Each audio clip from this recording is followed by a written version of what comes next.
Good morning. This is the Board of County Commissioners agenda setting. This is a regular meeting. It is Tuesday, February 14th, 2023. Happy Valentine's to everyone. It is 9:07 a.m. This session is set to go until noon today. This is a hybrid meeting. We're at 3000 Pacific Avenue, room 110. For public virtual attendance, you may follow along on the Thurston County YouTube channel. I'm Carolina Mejia. I'm the chair of the board. Vice Chair Ty Menser is excused for today. He's at a lot conference representing the county, and Commissioner Gary Edwards is to my left. Also in the boardroom, we have County Manager Ramiro Chavez, as well as Assistant County Manager Robin Campbell and other staff members, as well as our treasurer, Jeff Gathman, who has joined us this morning. We'll start our agenda with our first topic, which is homeless strategies.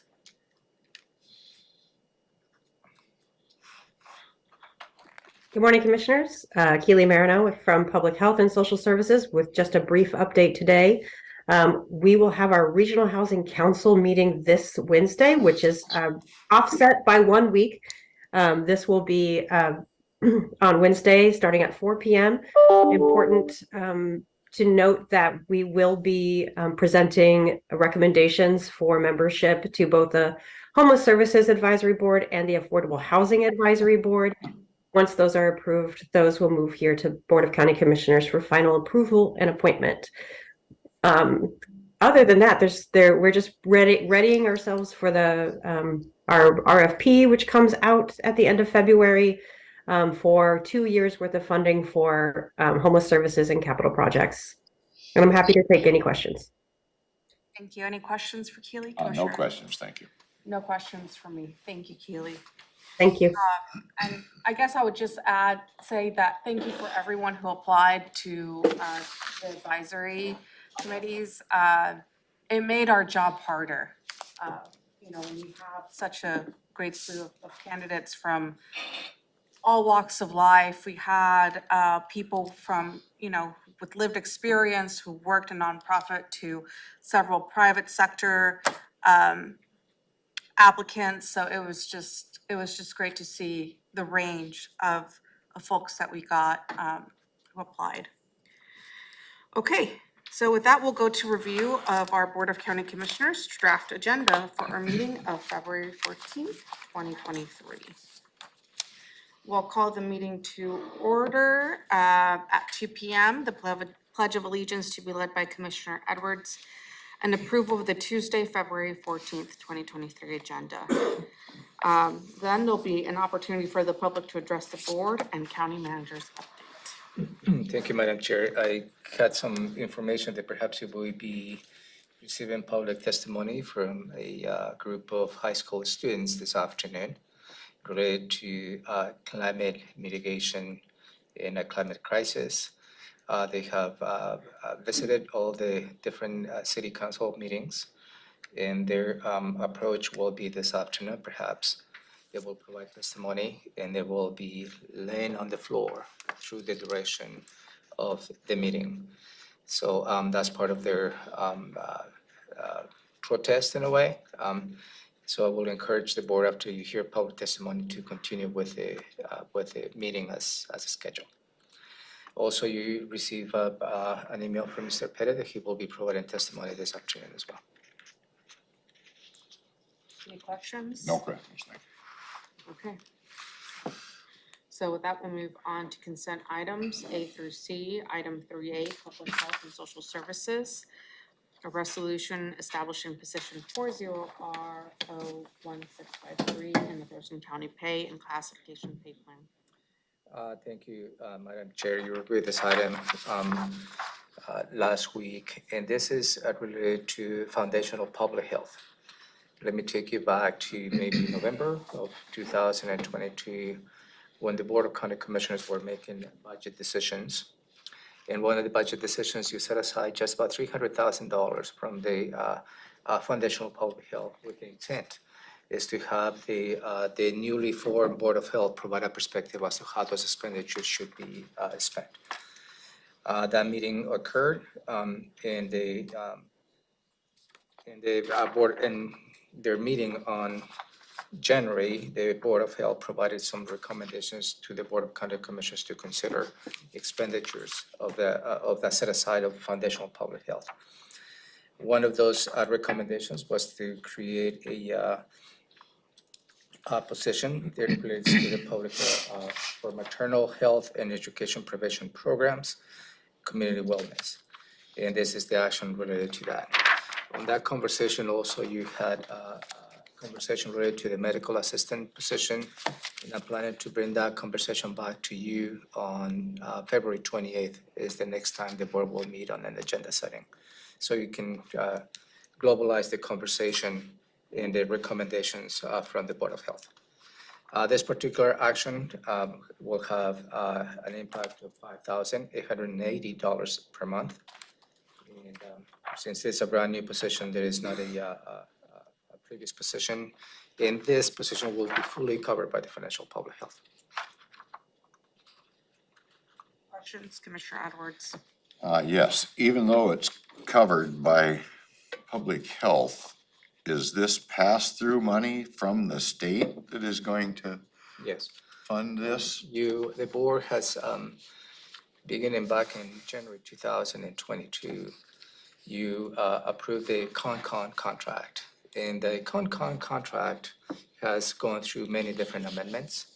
And in fact, last week, you approved amendment number 11 of that contract, which brought the total cost of that contract close to $12 million. Within the whole context is foundational public health. It comes to the county from the state. And so a long answer to your question, yes, it's a pass-through money. Okay, thank you. Okay.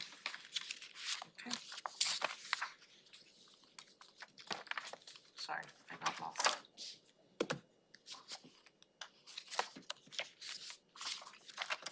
That's your agenda.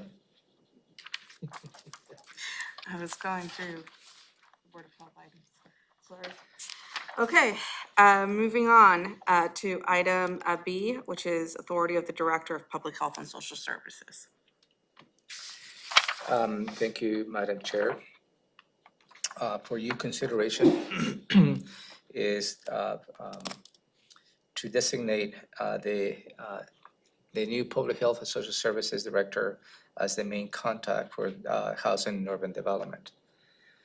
Back in January 11, 2022, after the previous director, Shelley Slater, resigned her position, there needed to have a formal action by the board to designate a contact person with the federal government, in this case, the Housing and Urban Development.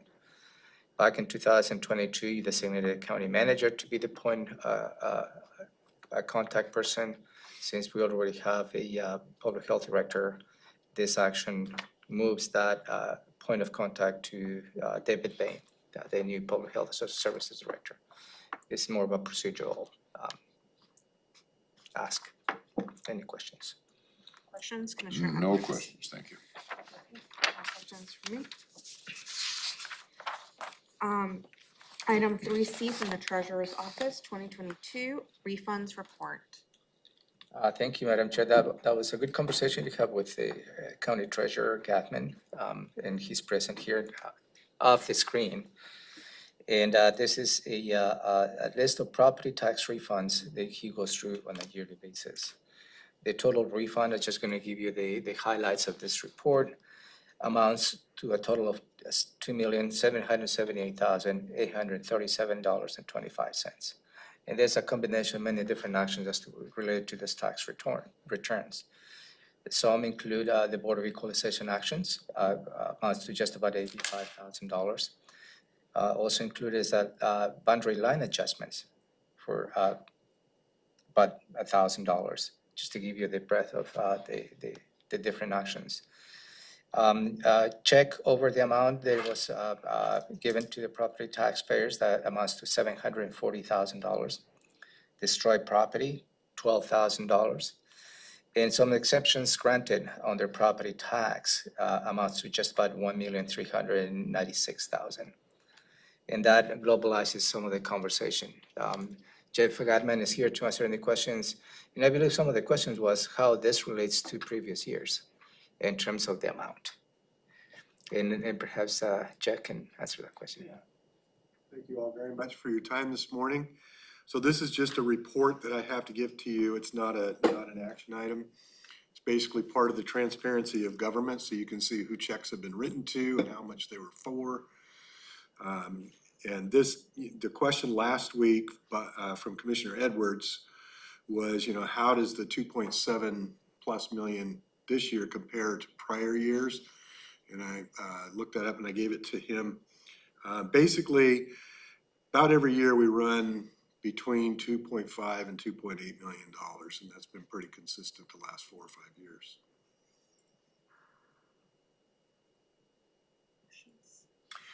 No, thank you, Jeff. Maybe one thing, just because we're watching the pennies on this deal, is do all of those checks that you send out in regard to this return, do they always get passed, cashed or do we get one or two of them back or something? So we don't get them back. They don't always get cash. Sometimes people a $10 check, they'll throw it in their drawer and lose it. After 2 years, I send them a letter and say, hey, did you lose this? Did you forget about it? If you want us to, because at that point, the check is stale. They can't cash it, but it's legitimately their money. So I ask them if they want us to reissue a check, and most of the time they do, and then they go ahead and cash it. But anything that is uncashed is reported to the Department of Revenue as unclaimed property. What's the website, Robin? Yeah.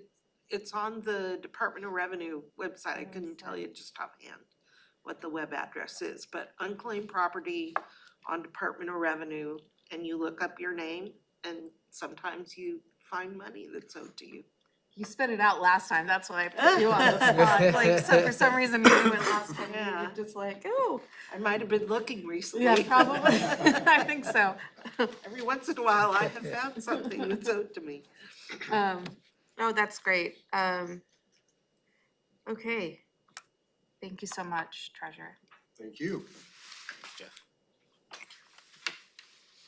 Moving on to department items, first item from Central Services for A, professional service contract for Thurston County infrastructure upgrades. Thank you, Madam Chair. If I may, I can probably give you a perspective, give you a heads up last week of items number 4 and number 5 will come to your attention. As a point of reference, this is related to the courthouse project. And the courthouse projects, as you may recall, has a maximum amount of $50 million as we can do all the many different improvements and upgrades at the courthouse campus. One of the strategies that we have been looking is to how we can eliminate the risk of construction escalation that we have. What I mean with that statement is, under normal circumstances, the way we manage the project, and the board is familiar with that, is we design, we permit, and then we go out to bid for all those projects. And in this particular case, if we were to follow the same project delivery method, which is design, bid, build, it will probably take us 2 years until we can actually issue the contract to do all the improvements at the courthouse, which that provides a risk. As the board is well aware, the construction costs are increasing and expected to increase it in the next couple of years. So the proposal of having a change on the project delivery method, which is what we call is a progressive design build, is what allows the county to issue a global contract to a contractor to do all the improvements that we're hoping to do with the $50 million. And also within that context, the contractor consultant will be doing pieces of the work as we move along. As an example, they will start probably working on building 1. The hope is that at the end of this year, while will they be designing the improvements on building 2, building 3, and so on and so forth. We'll be bringing that particular phasing and the details of that approach on your planning session on February 24th. But in order for the county to exercise the progressive design build, we as a jurisdiction don't have the latitude to do so. So what we need to do is we need to apply to the state project review committee. They actually reviews every single application for this alternative project delivery method across the state. And they determine the validity and the of every single project. So this board meets I believe every month. And the hope is that we need to submit an application to this board to make an argument that perhaps this project is just perfect for this progressive design bill in order for us to secure or at least predictability of the project costs. I think we're in a good position. But as you know, the county does not have the expertise to go through this process. We just don't have the expertise in-house to do any progressive design bill. So the intent is to secure the services of a contractor. One, that actually understands the project delivery method, the progressive design build, and the other contractor is to give us the legal perspective, the legal boundaries, just to make sure that we cross all the Ts and dot all the Is. That's a long explanation to the whole process. Hopefully that makes sense. So the first item is for you to consider awarding the contract to OASC Services Incorporated by waiving the competitive bidding requirements. And that's really is a professional organization. We have given some feedback. This is perhaps the best organization that can guide us through the application process and they guide us through if we're successful through the whole process of the progressive design bill. There is a dollar amount in here of $2,151,000. This is not a one-time, it's based on a fee base, so it will be depending on the need, we will compensate this particular firm. And the item 5 is the legal component of this, and this is an amendment to the current contract that we have with Foster Garvey to assist us with this effort. Anything to add, Robin? No, but we'd be I do have something to add. On motion number 5, I have updated the motion to be more descriptive of what we're doing. So the amended motion reads, move to approve Amendment 1 to the Foster Garvey contract to add professional legal services on the courthouse infrastructure improvement project and authorize me to sign it. So you should have that updated motion this afternoon. Tom, the project manager is here. Did I stole your thunder?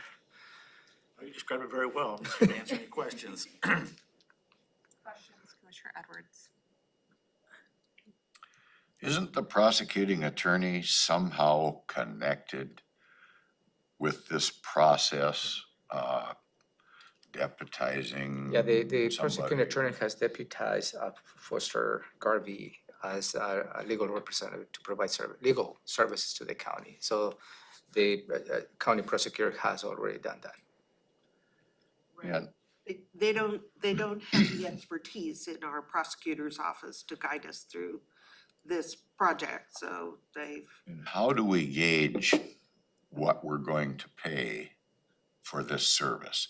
Is it an hourly rate or a block amount? How do we figure this out for The the? first one, It's a fee for service. Well, I guess I'm actually asking more about number 5 right now, and I can wait on that. so the. It sounds like they're Foster connected. Garvey is at their current rate for their principal attorneys, and that's $600 an hour. It's a fee for service. It is a fee for service. It's not an amount. We're in the wrong business. It's not. That's what it's. We can't do, I will say that without these two consultants, we will not have a successful application. We won't be allowed to do progressive design build. Okay, so we're bypassing the bid process, and there's a state law that allows for this to take place, apparently. I've heard some mention of this up at the Capitol, I think. Yeah, so, discuss some of this. so the bid process will occur because we have to bid the overall project. That's right. So that doesn't give us, what allows us is a different project delivery method, but we have to bid the whole project. But number 4 is not going out to bid because it's Well, for a no. professional service. And the law does not require us to go to bid on professional services. The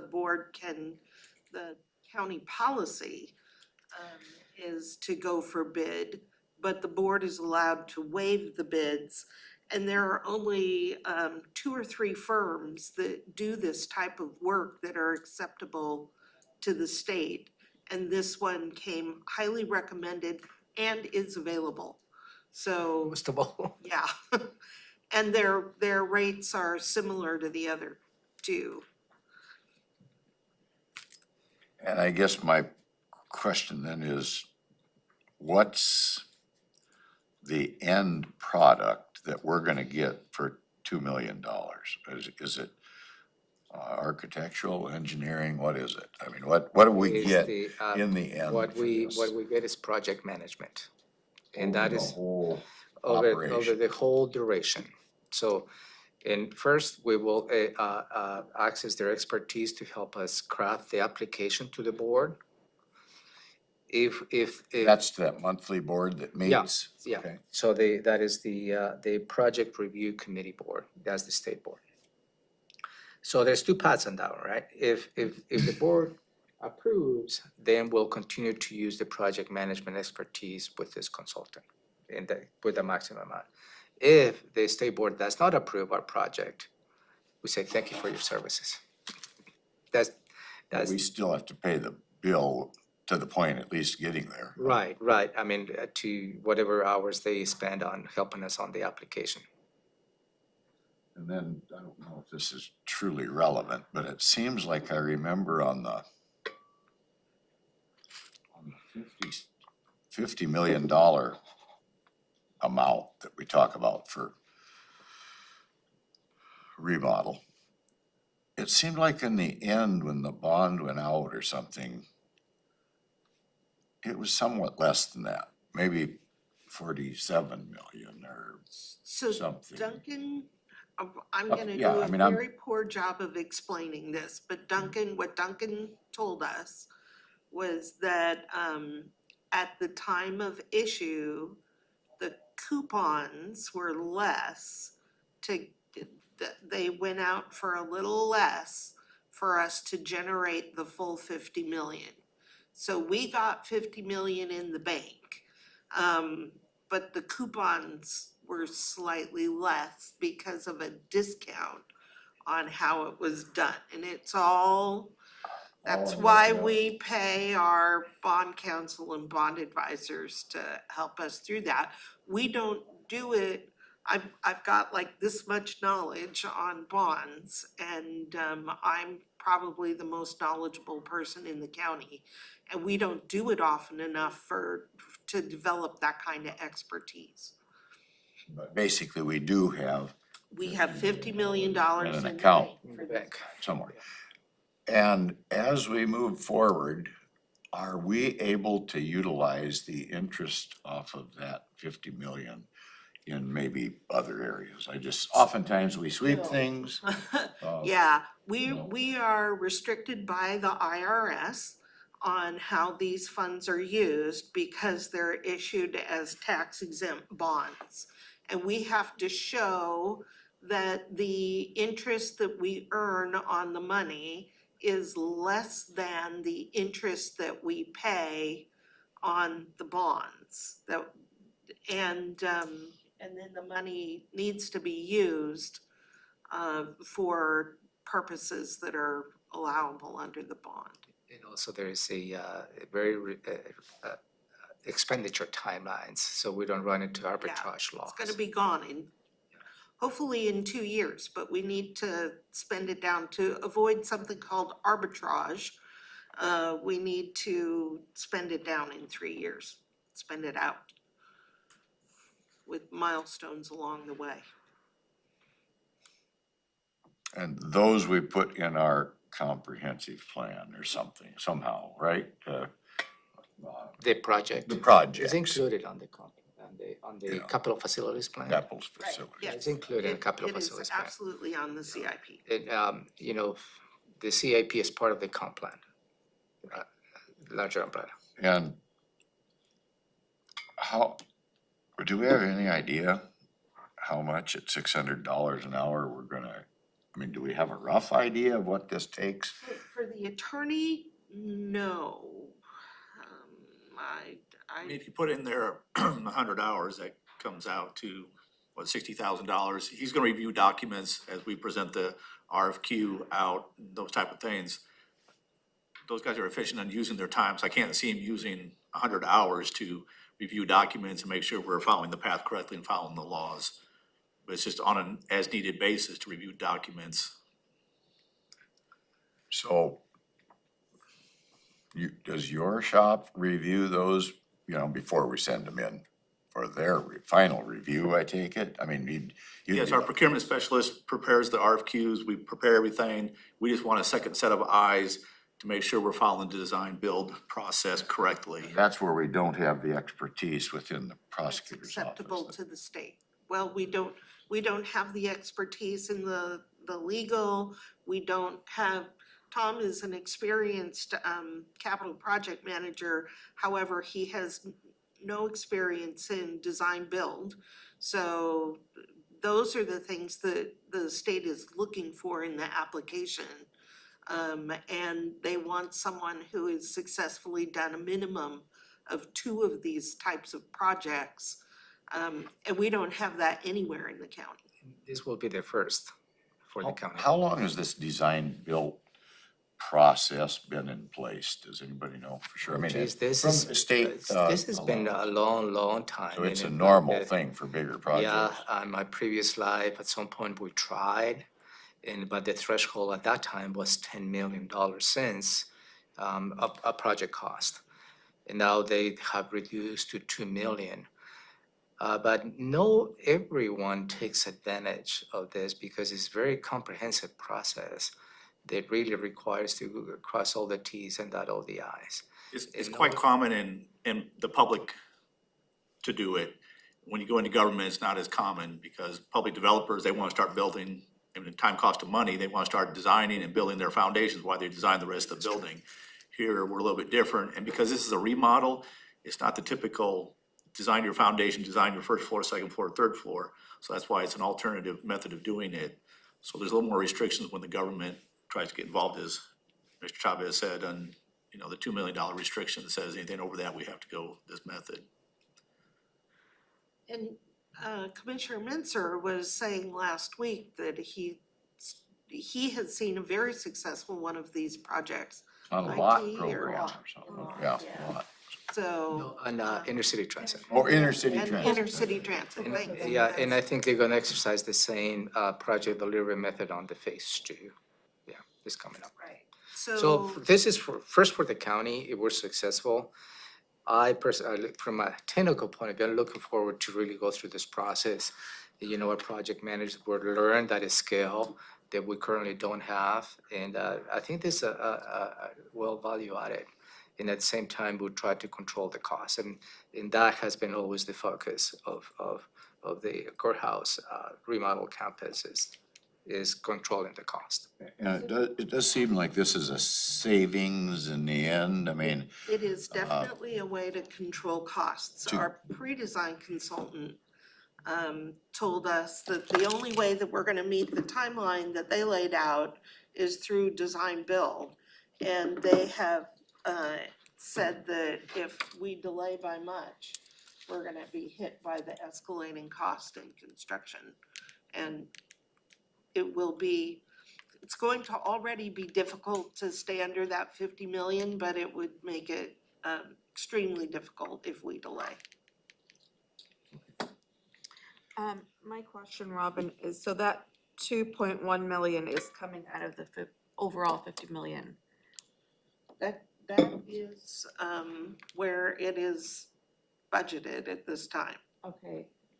How much do we, from that 50 million, right? how much do we have set aside for things like this, for design, for architect, for 40% in engineering? soft costs? Just under 40%. How much? In soft costs, so that's for all of the administrative, the permitting,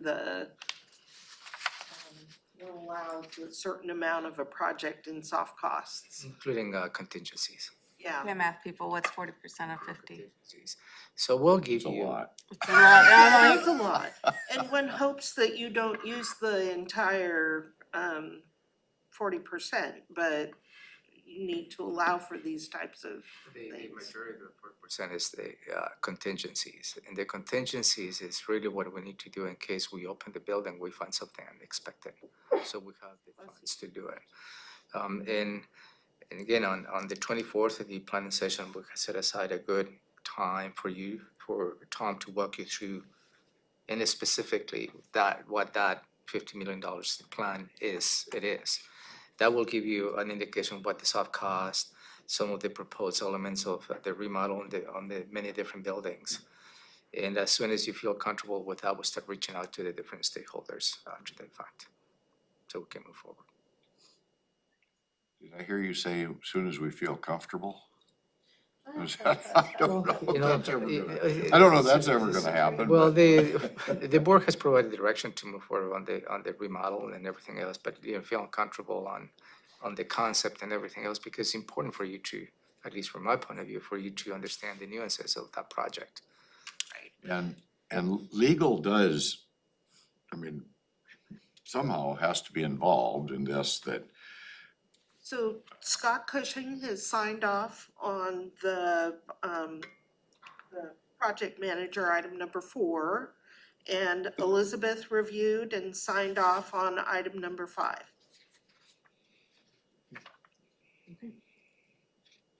You ready? just so. It's a bunch. I will also say, we do apologize for bringing this to you ahead of the planning meeting where you'll have a whole lot more detail about the project. But to get into the March meeting of the project review committee, we have to submit the application by February 21st, which is next week. So we're on a fast timeline to get the application in. We have to have secured these folks to do that. And again, I think the plan at this point is to begin construction in the third quarter of this year. Cost of doing business, is that what I'm hearing? Well, it's expertise, cost, money, no matter where we are. By any chance, did you do this under the private sector at some point, but it is not acceptable to this committee? Is that what I'm hearing? No, I've only worked for government agencies. I've done construction management at risk, which is another procurement method, but this one suits. I've done a small design build on a very small project many years ago. I understand the concept, so it's.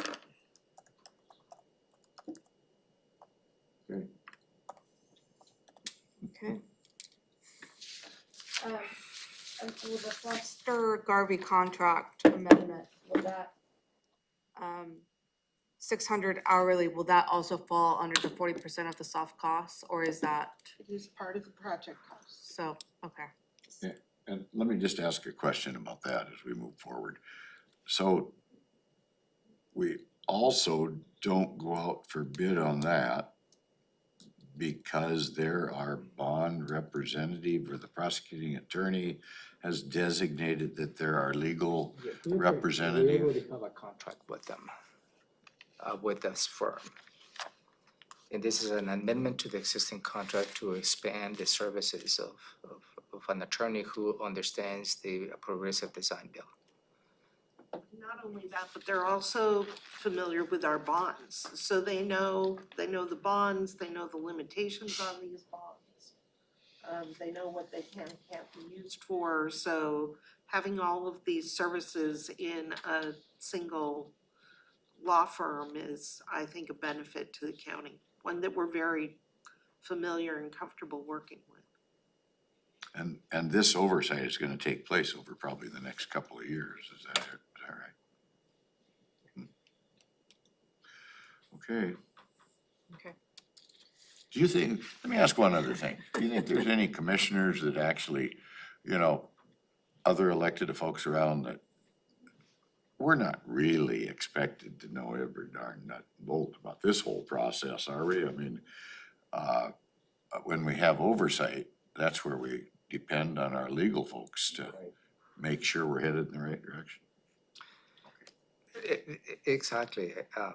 We have a lot of expertise, we have a lot of experience in the county, but in many areas, but in some areas we don't. And because it will not be fruitful to build that experience, to build that expertise on an individual when we utilize any particular activities every so seldom. And that's what you see on when we have consultants, for instance, in public works, that we hire those consultants to provide specific services, like assessment of historic preservation, some sort of expertise that we don't have, but we need those set of expertise every so often. So, and this is one of those examples as well. When we don't have that in-house, we need to reach out to those experts outside. Yeah, and like this OAC services group must be on our list, is that it? They're on our, Actually, those are, as Tom stated, is one of the 3 firms in the state who has knowledge on. could have we drawn either one of, off of, out of the 3, could have we drawn anybody? Yes, but the other 2 didn't have the time to give us the services. Okay. Okay. Thank you.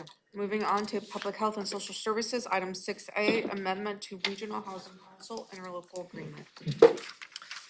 Thank you, Madam Chair. This particular amendment number 2 to the Regional Housing Council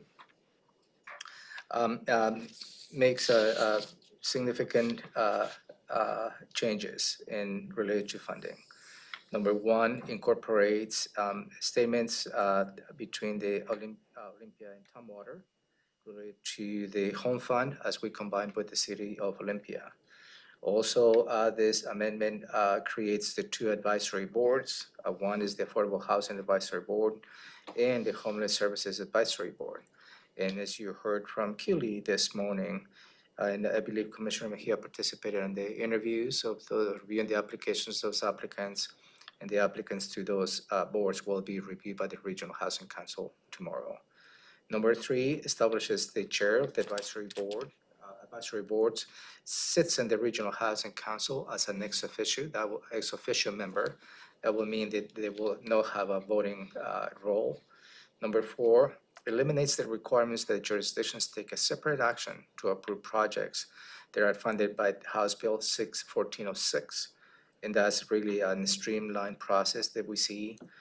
And it allows the lead agency to transfer programmatic and administrative functions to a partner jurisdiction on a need basis, provides the flexibility. I provided you with a red line comment agreement last week.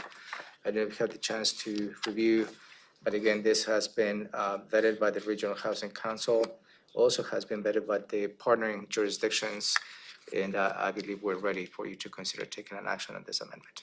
Tom? I don't have anything to add. Hi, Tom Webster, Public Health and Social Services. That's an excellent summary. I don't have anything to add, but happy to help answer any questions. Thank you. Questions, Commissioner Edwards? Is this going to be the last time that we're going to see authority from this board, from the Board of County Commissioners, on the expenditure of funds from the home fund? No? It's actually the reverse. And in fact, everything comes to the Board of County Commissioners. You have the final say and the final action to distribute the funds. What this agreement does is consolidates some of the initial decision-making process under the Regional Housing Council. And the Regional Housing Council provides recommendations to the board for you to consider taking an action. So that responsibility continues to be yours, and that responsibility cannot be delegated. That's just legislative duty among the many. So I can't get out of it, is that what you're telling me? Okay, Thank you. Nice try, Commissioner. Moving on to item 6B, authorization to issue request for proposal related to homeless services and affordable housing, community development block grant, and Veterans Emergency Shelter Funds contract. Yes, maybe elaborating on your question, Commissioner, this is on point. This particular action is for you to consider issuing a request for proposals to receive applications for the Home Investment Partnership Act, the Home Fund, the Consolidated Homeless Grant, CHG, the Housing and Essential Needs, HEN, Affordable Housing Funds, which is the House Bill 260, the Eviction Prevention and Housing Stability Fund, which is House Bill 1277, Homeless Housing Fund, which is House Bill 2163, and the Local Home Fund. Those applications will be reviewed by the Regional Housing Council prior to submitting recommendations to the Board of County Commissioners. This particular proposal, request for proposal also includes solicitations on behalf of the City of Lacey for the Community Development Block Grant CDBG program. Those applications will be reviewed by the City of Lacey Council, and those recommendations will come to the Board of County Commissioners as well. And the third leg of this stool of the request for proposals includes applications for the Veterans Assistance Fund. Those applications will be reviewed by the Veterans Advisory Board, and will result in recommendations to the Board of County Commissioners for award on those funds. and for the veterans group, we have a separate fund that we'll be Right. expending Absolutely. for this.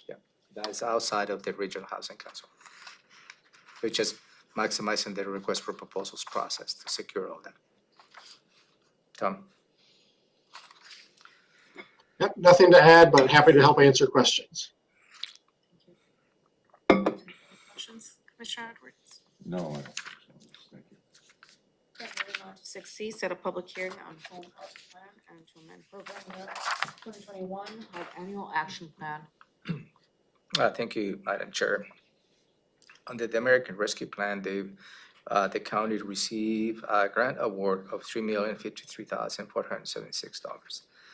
This is not related to the ARPA fund allocation the county received. This is an ARPA allocation through the state. So in order for us to utilize the funds, we need to update the Department of Housing and Urban Development HUD annual action plan, and that's for the year 2021.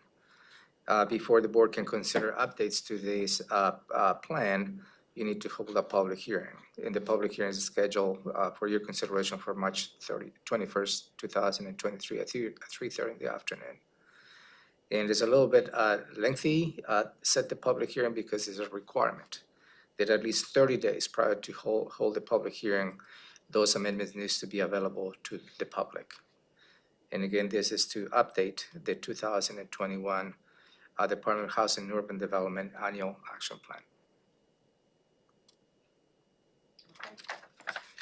Questions, Commissioner Edwards? Thank you. Sorry, Tom, anything you wanted to add on that? Nope, So moving on to Public Works, item 7A, authorization to issue requests for proposals for an analytical laboratory testing services contract. Thank you, Madam Chair. The Public Works Department conducts many water testing on the utilities they maintain, mainly as the Hawkesbury, the landfill. We are required to do testing on as part of the closed landfill activities to the Department of Ecology, and also we're required to do some testing on the sewer utilities that we own in Boston Harbor, Grand Mountain, Olympic View, and Thompson. We do not have the set of expertise to conduct this lab testing and the water samples. And this request for proposals for your consideration is to secure the services of a contractor to help us provide those services here in the county. last week, you asked whether we could probably enhance the water quality or the Class B water testing that we do. And in Building 1, we're planning to move those activities on the Lily Road. And our provided this a little bit different type of testing that will require even more activities for us to upgrade to that level of testing. Any questions? Questions? Mr. Edwards? No, so thank you. No questions from me. Well, good conversation last week about the difference between this lab and the public health lab. Right. Okay, then that will conclude our agenda. We will go through our sending items and we will have a Board of Health meeting starting at 4:30 p.m. So, our meeting for February 21st is canceled. And we will be resuming a week after for Board of County Commissioners. Next is the review of the Board of Health draft agenda for our meeting of February 14th, 2023. Since neither the chair or the vice You're chair it. is here, I'm guessing it. Okay. So we'll call the meeting to order at 4:30. And next is the approval of the agenda. At 4:35, we have two presentations. The first one is the National Children's Dental Health Month. David, would you like to cover that item? Jamie's ready back there. Jamie? Good morning, Jamie Caldwell, Clerk of the Board. We've got it scheduled that the Hands-on Children's Museum CEO, and I believe some of their sponsor dentists are going to be showing up in acceptance for that proclamation. Wonderful. Thank you. And then 2B is ORCA introduction. I can take it again. We do have the director of ORCA who's going to be popping in, kind of giving an overview of their organization. Included in your packets for review there is a handout that they're planning on bringing as well, just a general overview of it. Thank you. Any questions on those? No questions, thank you. Okay. And then Commissioner Edwards, you will be reading the proclamation this afternoon. correct? Whatever you say, Madam Chair. It's not, that one's not me. Okay, next is an opportunity for the public to address the board. And moving on to department items. We have two. The first one, item 4A, is permitting options for temporary food establishments that propose to operate year-round at multiple venues without connection to a public event. I know, oh, David, pop up. An art star is trying to get in.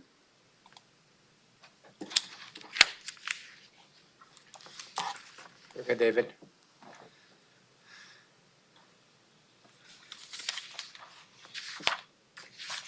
So we're at the pop-up ones, item 4A.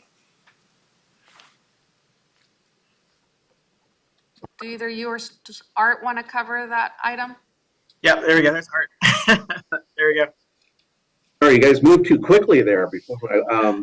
So that one, and this is a review of a proposal that staff have developed regarding the pop-up food vendors or the temporary food vendors who want to operate at multiple different sites and not have them tied to recognized community events.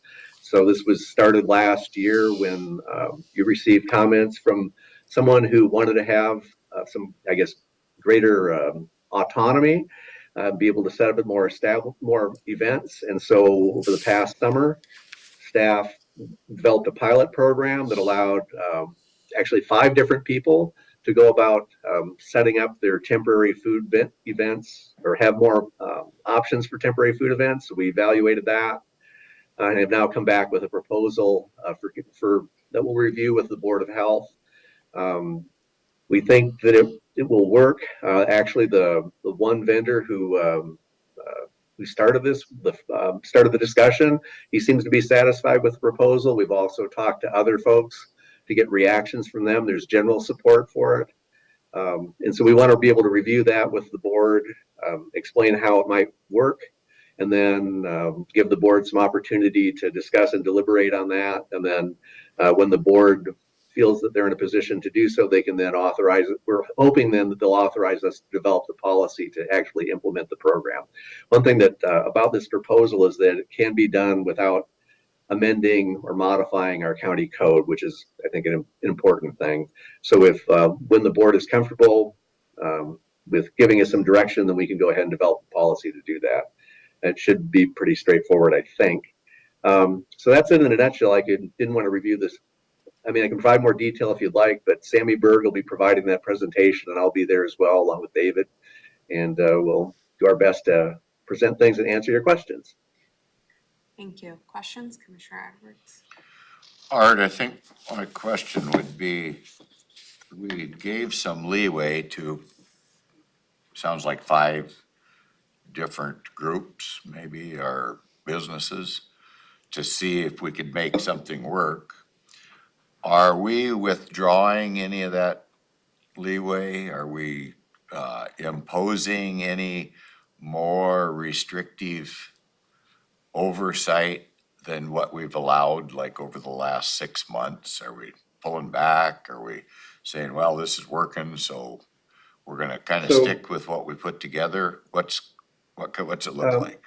So what we're proposing is that for folks who want to operate basically at as many events as they would like, that they actually upgrade their equipment a little bit, so that way they can provide, we can have some assurance that they've got the adequate cooling and hand washing facilities, and then they would be able to operate more. And that's what we found when we looked at the events this past summer. Primarily this past summer, is that was one of the challenges. So there's a bit of a, I won't say a compromise, but in exchange for having a little bit better facilities, meaning like mechanical, portable refrigerator, and some hand washing facilities, that those folks would have the latitude, to operate more independently. So that's the intent, but we'll go through that in more detail in the presentation. And is that what you're referring to when you say it sounds like it's pretty well accepted by those entities? The final version of what you're proposing, or is it the first version that what you proposed and allowed? This revised proposal has been reviewed with the gentleman who brought this to your attention this past year, and he seems satisfied with it.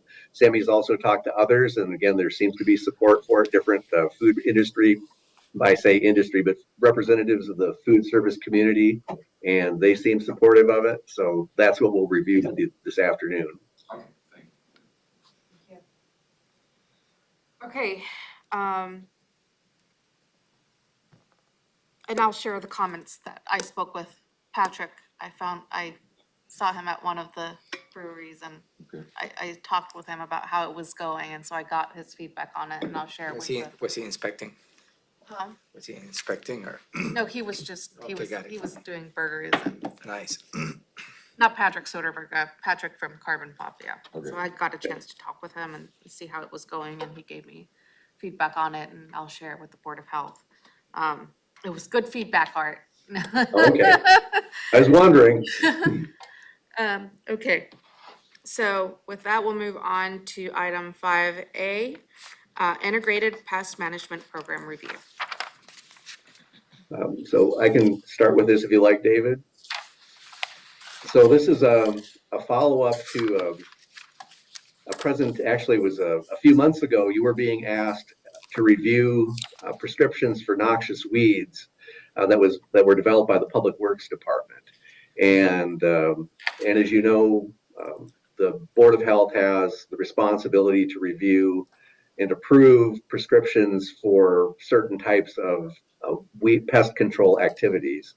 And so at that time, the board asked that this be brought back at a later date.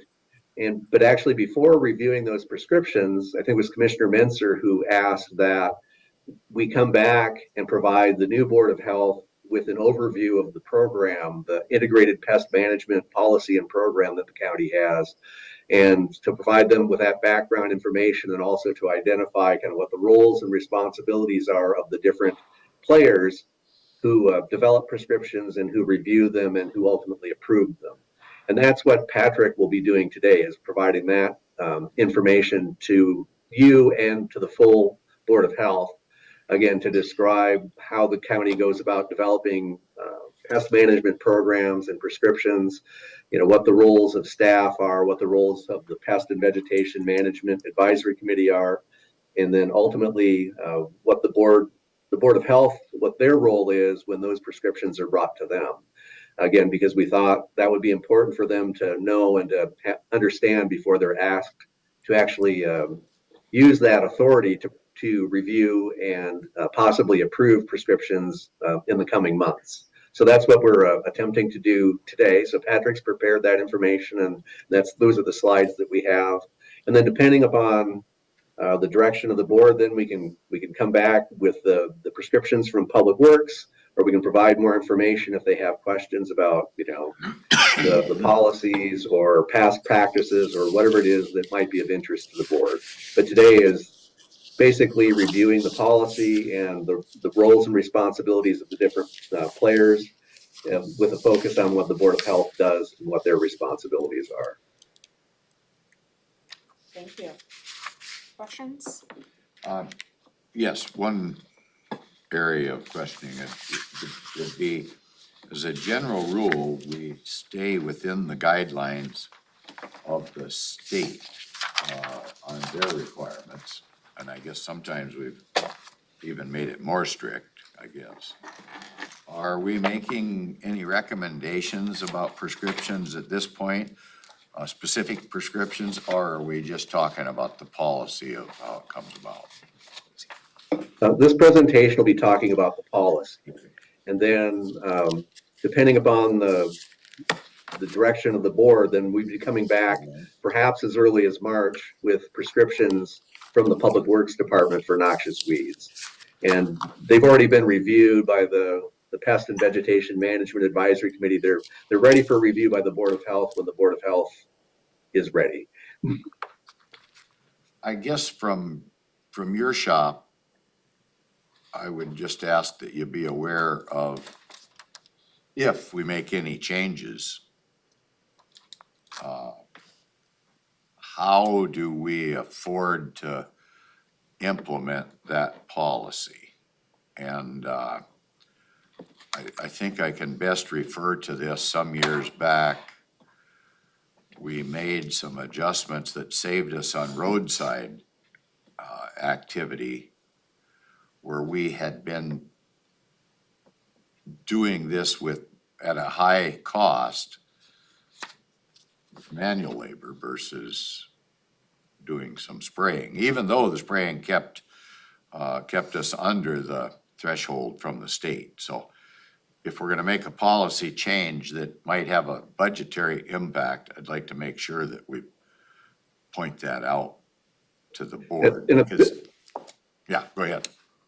I was going to say that at this point, we're not proposing any policy changes. This, again, is just a review of the policy so that the board has a better understanding, or hopefully it has an understanding of, again, what the county policy currently is and what their roles are when they're asked to review prescriptions. And of course, if the board wants to review the policy or consider changes and stuff, that's their prerogative. But we're not asking that at this point. Okay, thank you. Okay, perfect, thank you. And then after that, it will be the report from Dr. A, and that will conclude our Board of Health agenda. So with that, we will move on. We do have an hour and 30 minutes of executive session, so if you go through the next items fairly quickly. And the attorneys are in town, so. Yeah. So next is proclamations and awards and advisory boards and commissions. Good morning, Jamie Caldwell, Clerk of the Board. Outside of the proclamation already discussed, I don't have any further updates. For boards and commissions, the standing applications have been included for your review.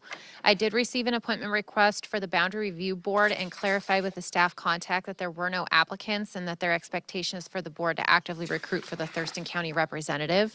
Outside of any questions, I have no other updates. Thank you. Questions, Commissioner Edwards? This question might be for the county manager. Okay, we're gonna make the two appointments to the Ag Committee, I think, right? We've got that one figured out. We're making two. Did That we- was gonna be my question. Oh, I thought okay, that we well- had agreed to move forward with Greg Schoenbacher, and then we're gonna review to see if there was available space to add the recommendation from the Ag Board, which was Stella Waxwing. Yeah, Commissioner Mensah was not in agreement with one of those appointments. Yeah. So we were. Yeah, but he was okay with it, knowing that we were gonna do it today, is my understanding. We can bring those. My apologies if I misunderstood. Yeah, so I think I that- thought that he wanted to exercise his I own. believe he requested that we do it. Okay, we'll Yeah, bring he those was- to, yeah, in that's the long term, whether we can add additional, give us some time to research the ordinance. And maybe maybe if it's something we can confirm, but that was my understanding as well, that if he was like, I'm not gonna be here, so then, and I don't want any issues, and so. he was That's like- fine, if, you know, I don't. I'm sure that was the So we'll intent. bring those items this afternoon. So just for clarification, you want me to add, I believe it's Mr. Schoenbachler, and then we're just holding on the expansion of it for Ms. Waxwing? No, Yeah. I thought we were gonna do them both. Can we add both? So we Is that- can Yeah, both? cause Without there changing the wasn't a vote? requirement, I don't think. I think both of them. Okay, I'll add both of them. And then, one other board that I'm curious, something is going on or not going on, and that is the Board of Equalization. Have you heard anything from Ruth possibly, or anything to do with the Board of Equalization? Cause it seems like they're not doing anything. So I touched base with Maria yesterday. I Oh. spoke with the assessor, and then I had them both back to back. So, Okay. the assessor brought forth some concerns of the backlog of appeals that he has, because he's concerned that the Board of Equalization is not processing them. And he was asking, I did go to their website, and I saw that the board was meeting. They met on October 26th. There was an agenda, and there was also an agenda for December 1st. I'm not sure if they're reviewing appeals, that's kind of what my question was. And so after I met with Maria, that was my question for her is, are they meeting? Just for you to know, the assessor is very concerned on the backlog of appeals that is happening in his office. And, you know, he's kind of wondering, when is this going to happen? Is this something where if they're not meeting quorum, do we need to reappoint? So I asked her for kind of a status update. She said she was going to touch base with Ruth and get some more information on what was going on with that. So, just, Okay, I ran into a member of the Board of Equalization that Okay. asked me what's going on, cause we haven't heard anything for a couple of months now. okay. I'll follow, this is news to me, but I will follow up. In the past, in normal circumstances, when we have a lot of backlog of the Board of Equalization, Ruth brings an item for you to give flexibility to meet more often. So I will follow up on it. Thank you. I have no hurt. That's good for me, Yeah. thank you. So I guess we got it from both sides. From both ways, huh? Yeah. Okay. Okay, So for the Boundary Review Board, is that do we need any specific, for recruitment wise, do they have to be in a specific district? Do they need to have, what is Pull the up requirement for letter that? from them real quick, because it's included in there, and I believe that it laid it out. Hold on one second.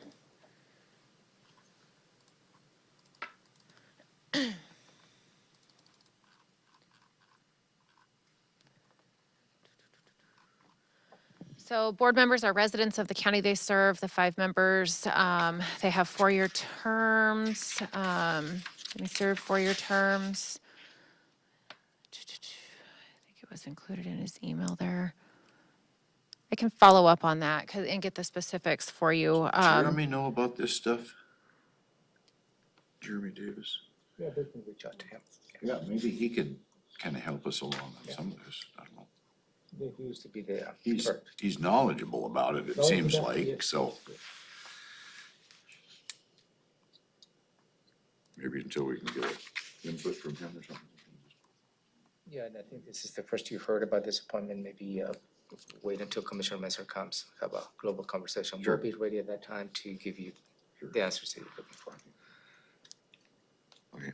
I'm sorry, I just found it. So it's anybody who lives in the county, doesn't work for the county local government or something of that nature. Term is 4 years and they usually have just one annual meeting in January.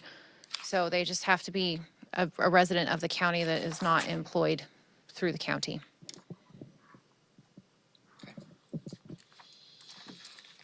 Okay. Okay, and then we'll hear back for Medic One and Black Lake. Moving on to PIO check-in. Good morning, Commissioners. Megan Porter, Public Information Supervisor, and we are in our final stretch on moving content to the new website. So that is the focus this week.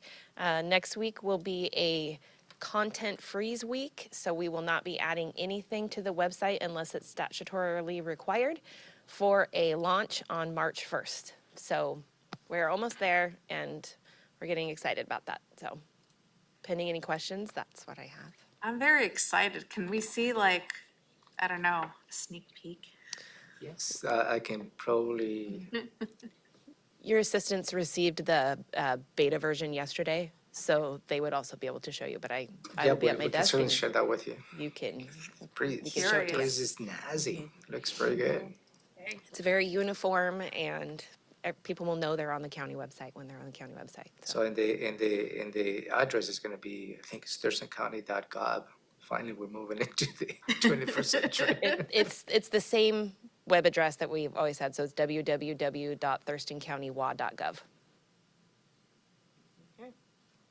Eventually, all the emails need to change that too. Geez, yeah, the emails, man. Trying to give that to someone feels like a, CEO that, what? that Thurston, that what? You spelled that, what? Do you still do your county your county manager update? You used to do something. Do you still do that? Didn't you do something? I just wondered if you, Online. yeah, I'm for the trying, public or something, or was, I never, you didn't do that? Was that for employees or something? what I used to answer questions Oh, to is that what specific you did? employees, Oh, they okay. asked me, but some of the questions, they were not necessarily appropriate, so I stopped doing them. We did used to do a Friday 5 where we sent something out Okay, to, maybe that's what I'm That's my thinking. good, yeah. yeah, and Are we we gonna haven't get done. back to doing that? We will, Yeah. So I have a new employee starting on March 1st. And, thank you. And so, once, I thought I did, I'm sorry. I thought I already updated on that last week. I apologize. So I have a new employee starting on March 1st. So hopefully by the beginning of March, or I'm sorry, the beginning of April, we'll be ready to re-implement the Friday 5, which is the 5 top things that happen in the county each week.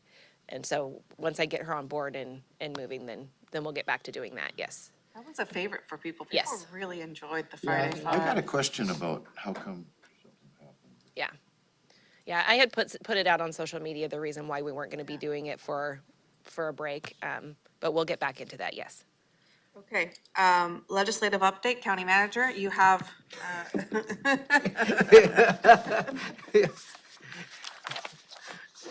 Yes, Madam Chair, I'll try to get through that.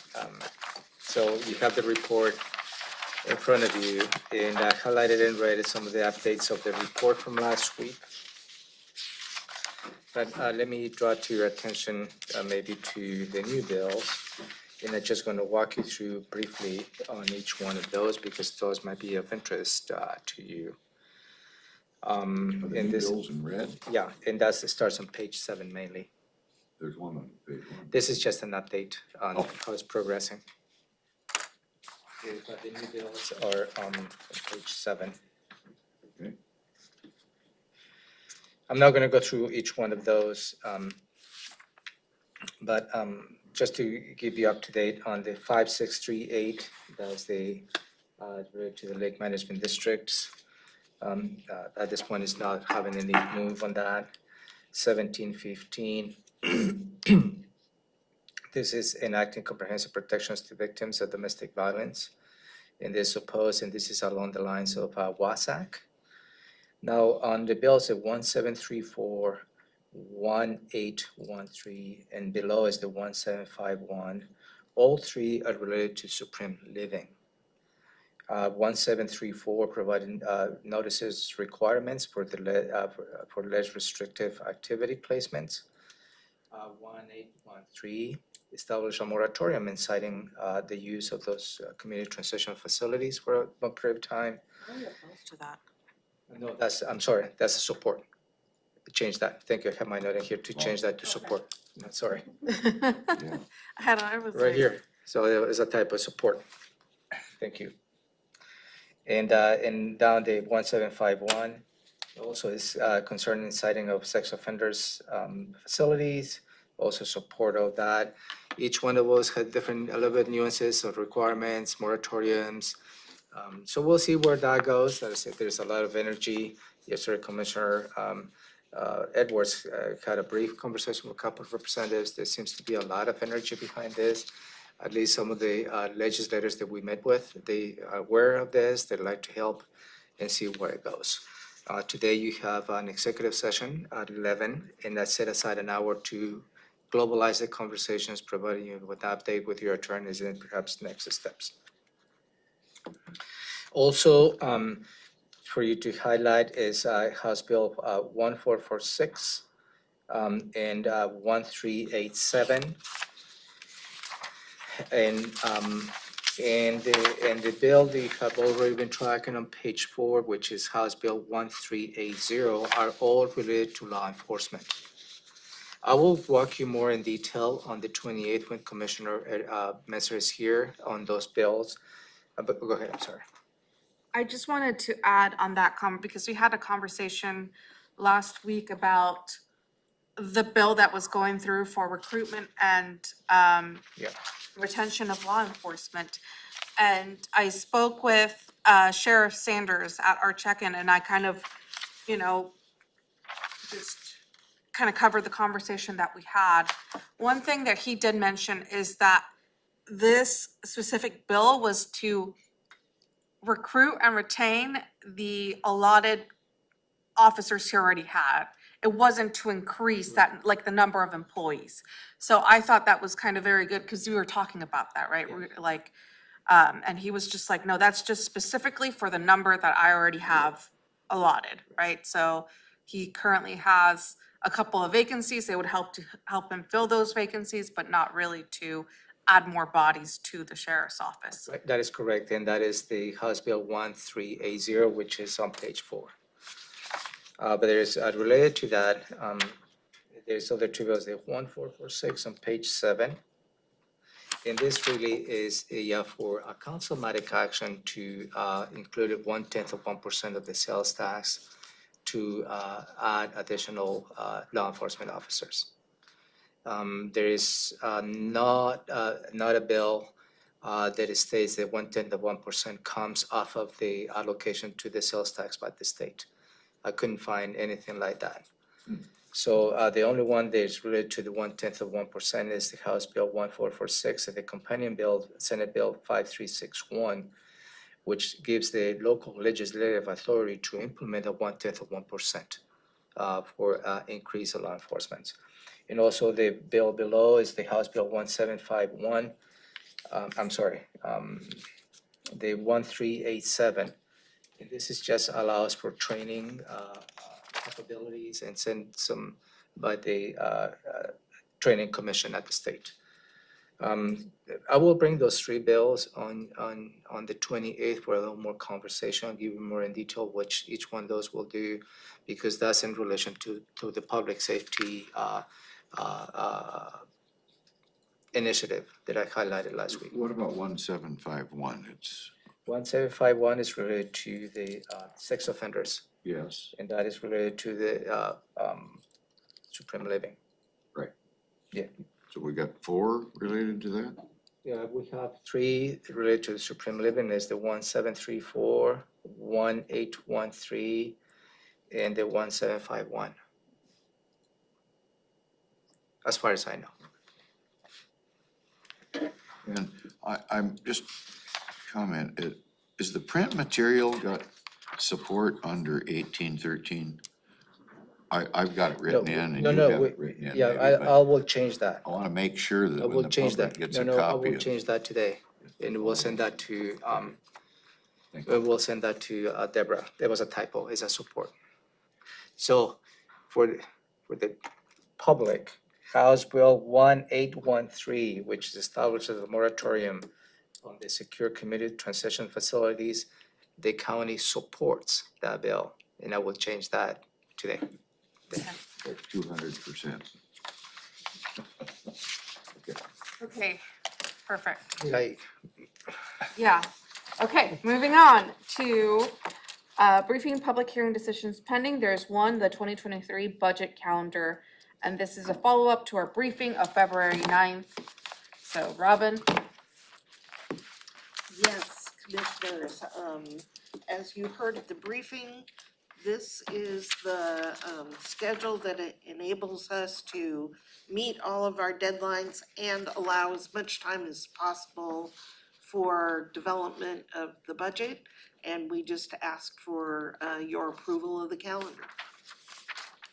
my only thing is that it looks like I'll be here on my birthday again this year doing budget presentations. Can we not have McConies that day, please? no, we're not, Kevin. Just a simple request. Putting it on the record now, and just. Request noted. You got taco truck out here too, it's awful good. Okay, how do the dates look, Commissioner Edwards? I'm good. And I already went through them. All right, so 2 thumbs up? Yep, great, thank you. Okay, perfect. Okay, let's go ahead and take a break until 10:30.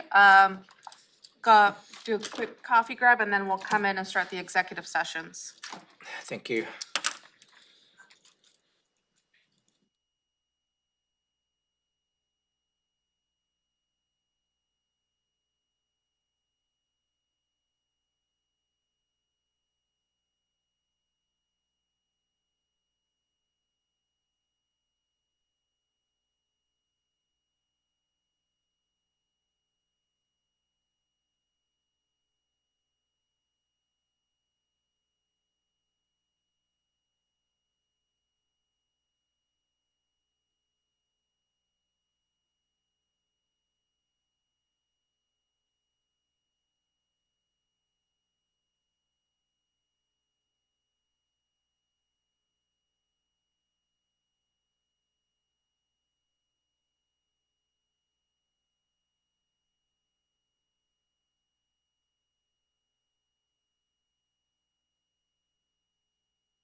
We're back from break. It is 10:38 a.m. We're going into executive session. We have two executive sessions lined up. The first one is per RCW 42.30.110, or both of them are. Can I just read one of the RCWs and then? Okay. We're going into executive session per RCW 42.30.110 subsection 1I to discuss with legal counsel representing the agency litigation or potential litigation to which the agency, the governing body, or a member acting in official capacity is or is likely to become a party. When public knowledge regarding the discussion is likely to result in an adverse legal or financial consequence to the agency. The first matter is the Jewel settlement, which will take approximately 30 minutes, and the second one is Supreme Living, which will take approximately 60 minutes. Commissioners' action may follow. Let me just announce that outside, Madam Chair.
And we are back. Well, Hold on. let me close out the Travis, meeting, hold everyone, on. just 1 second. Okay, so we are back from executive session, and we were in executive session for two matters. We were in executive session per RCW 42.30.110 subsection 1I to discuss with legal counsel representing the agency litigation or potential litigation to which the agency, the governing body, or member acting in official capacity is or is likely to become a party when public knowledge regarding the discussion is likely to result in an adverse legal or financial consequence to the agency. The first matter was the Jewel settlement, and the second matter was Supreme Living. And no commissioner's action follows those executive sessions. Thank you to Prosecutor John Thunheim and all of his staff, to Community Planning and Economic Development, Public Health and Social Services, and Program Manager for showing up and giving us all the information. Okay, it's 12:05, we are adjourned.